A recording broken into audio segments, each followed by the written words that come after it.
is the Democrat Party actually working for? Are they working for you? Are they working for America? Are they working for their own special interests? In this video, we're going to talk about this, and I'm going to show you there's never been clearer proof that the Democrat Party does not care about you. They have their own damn agenda, but I would love to know who you think they're working for. Pretend you're a Democrat donor and you just donated millions of dollars to Kamala Harris's campaign, and she shows up at the Met Gala. What would you say? I'd be furious because it's a big cartel. You asked a great question. Why does it, like an NFL football team knows what they did wrong Monday morning? And you're exactly right, because they're paid to win. Washington politics is a totally different deal.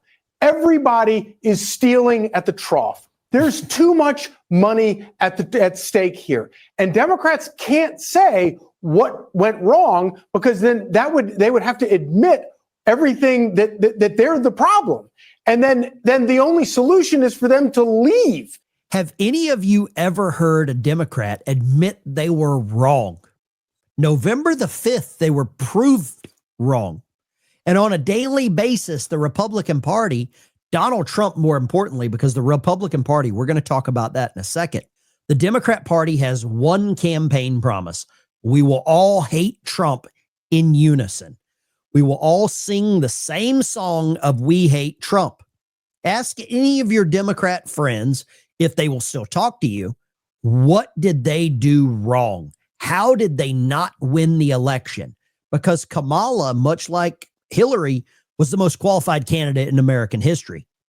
Ask them what they did wrong. How did they lose? I'd love to get some comments down below on how they lost. And I'll give you my opinion at the end of this video. And if they leave, they walk away from billions and trillions of dollars, the only town that doesn't know the difference between a billion and a trillion. And by the way, when you do go broke, you just start printing more money. And that's why people like Nancy Pelosi stick around until they're into their 80s, because they can never admit that they're wrong, and they will never leave the stage, because that's where the trough is. You know, that is such a brilliant point. If they're the problem, then they have to leave. Them leaving is the solution. And they can't do that because there's too much money floating around. Charlie, you're looking at the screen. We had a woman with purple hair, crocodile glasses, and more rings on her finger than Bill Belichick. After how many titles? She lives in a toadstool, I think. Right. And she's yelling at Kristi Noem, who kind of has it together. I mean, if that screen kind of tells the story of where. This is Congresswoman DeLauro. She's 82 years old, out of Connecticut, with the blue hair and always the weird glasses, typically a pearl necklace as well.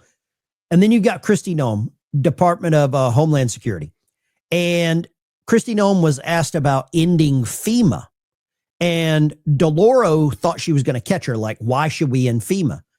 And Kristi Noem said it's because there are still FEMA claims from Hurricane Katrina that have not been processed. Now, Charlie Hurd is going to break this down as to the government fraud, waste, abuse, and how suddenly Democrats love fraud. This is the most ironic clip that I have found, but it's so damn true. Where we are now, I don't know what else does. And if you actually listen to them, just, the split screen is kind of amazing.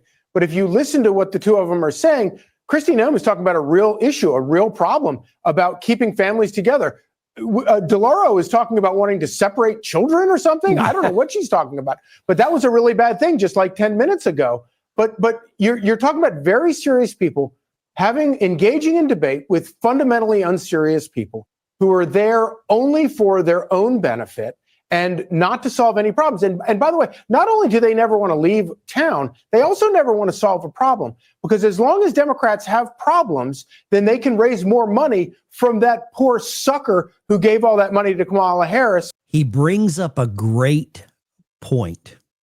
As long as there is a problem, the Democrats can beg you for money.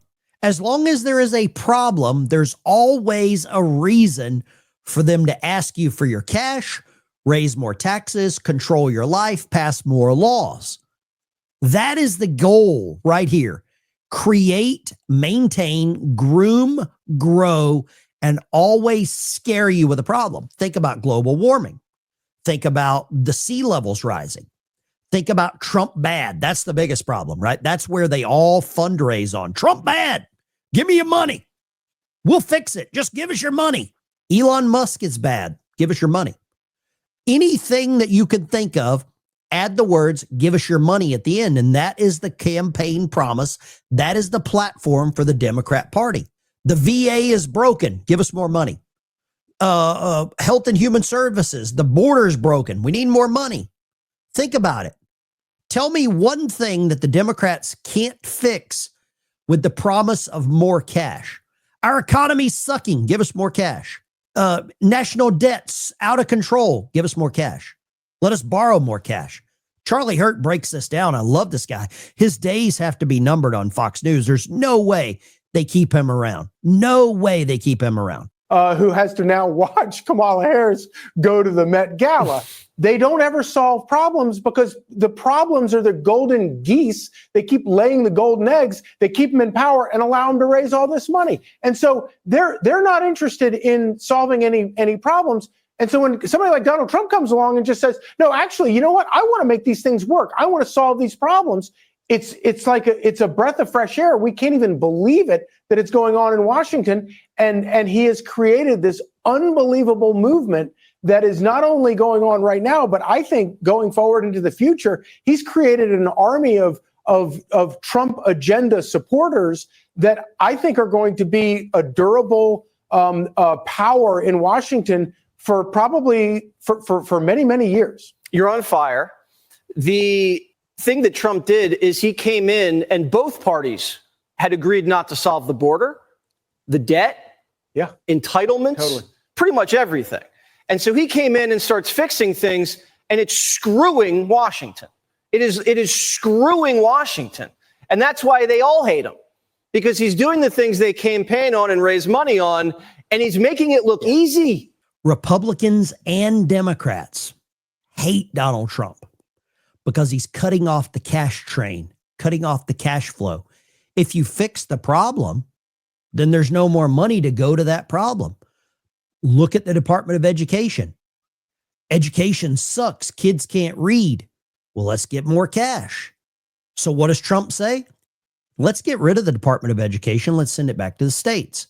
Trump is now saying, let's get rid of FEMA. You're processing claims from 20 years ago with Hurricane Katrina. It's obviously not working. It didn't work in North Carolina for the people there that are still living in tents. It's not working for the people in Hawaii. Are you hearing anything about that? It's not working. So Trump says, let's get rid of the part that's not working, the actual department. Let's let the states figure it out. And that has got rhinos pissed off. It's got Democrats pissed off. It's got Rand Paul pissed off. It's got Thomas Massie pissed off. Suddenly, they all coalesce around Trump bad, Doge bad, more money good. Think about it. Let's finish this. This is so good. Doge, the border. It's almost like you're not supposed to do this in DC. And like the game's up. And then you wind up not only the leader of the Republican Party, but also the leader of the Democrat Party, because no matter what sensible, intelligent thing Donald Trump says, Democrats are suddenly opposed to it. Oh, cutting waste, waste, fraud, and abuse in the government. Democrats are now the party in favor defending waste, fraud, and abuse. That used to be a talking point that everybody agreed to, that they were against. But now that Donald Trump is actually doing something about it, the Democrats are actually defending it. It's insane. Democrats and Republicans are voting for literal fraud, waste, and abuse. 26 Republicans voted to not implement the Doge fraud cuts into law. 26 Republicans voted to allow the fraud to continue, to not make fraud illegal. Think about that. You know the Democrat Party was going to do that, but 26 Republicans want to continue with fraud. Or separating children at the border. You got Rosa DeLauro defending separating children at the border now. It's insane. So we're going to have this big military parade in D.C. and we're going to celebrate America's 250th birthday pretty soon. And the Democrats are going to say fireworks are racist. Yeah, they're going to say we can't celebrate the military, and they're going to protest it. Yeah. I don't think anything's guaranteed. They might not win the midterms at all. I shouldn't say that.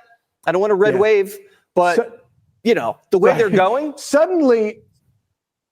Suddenly they're all concerned about austerity. They don't want to spend too much money on a military parade. Right. After $2 million for sex changes. Is so smarter. Yeah, exactly. But if you polled all of America, they'd be like, hell yeah, I want to see this military that I'm paying all this money for. Damn right. Yeah, it's fantastic. I love jets. I love tanks. I want to see them all. I want them to put a submarine on wheels and roll it down down DC. That's what I want. I want so much military stuff shown there that it scares them all. Now, there's going to be some protest. All these transmission mechanics that just got kicked out are going to be protesting. Bring it on. In Eisenhower's, I guess, swearing in day and his inauguration, they had tanks, they had missiles, they had military marching through the streets of Washington in the bitter cold, and people loved it. They had an elephant in a cage. Do you support what Donald Trump is doing? More importantly, do you defy what the Democrats want? They want everything that you don't. They want fraud, waste, and abuse. They want an open border. They want to tax you. They want to take your money. They want to scare you. It's the only way to get you to support them. Scaring you. They're trying to scare senior citizens into believing that Social Security is going to get cut. We know it's a damn lie. They are defying all logic, all rational logic. Leave a comment down below. Hit the like, subscribe, thumbs up button if you like this.